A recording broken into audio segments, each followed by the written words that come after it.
This film is going to open huge. With your movies in a minute, I'm Bruce Miller. There's a reason the Lone Ranger wears a mask. He probably doesn't want to be associated with the new film that bears his name. Big, almost too big, the new adventures from the folks who brought you the Pirates of the Caribbean look suspiciously similar. Instead of playing Jack Sparrow, Johnny Depp turns up as Tonto with a bird on his head. Armie Hammer plays the masked crime fighter, but it takes a while for him to get into the Lone Ranger mode. And that's where director Gore Verbinski goes wrong. He's so eager to get that Pirates vibe, he forgets to harness his horses. So for the better part of 2 hours, you see how bad the bad guys can be and how Hammer's John Reed partners with Depp's Tonto.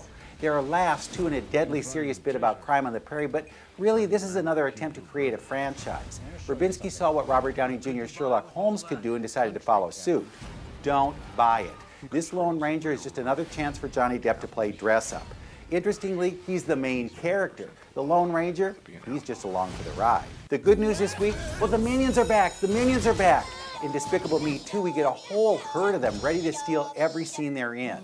In the sequel, the once evil Gru has settled into a quiet suburban life tending to the kids. He makes jelly, he reads them bedtime stories. And the Minions, well, they help him lead the good life. And then, a member of the Anti-Villain League shows up and convinces him he has to help her find a super-duper villain. The two go on the hunt and look everywhere. Restaurants, malls, you name it. Thrusting Gru and the Minions into a whole new world. Featuring Steve Carell as Gru and Kristen Wiig as his new best friend Lucy, Despicable Me 2 has plenty of reason for being. But really, all it'd need is a few Minion scenes and it'd be worth the price of admission.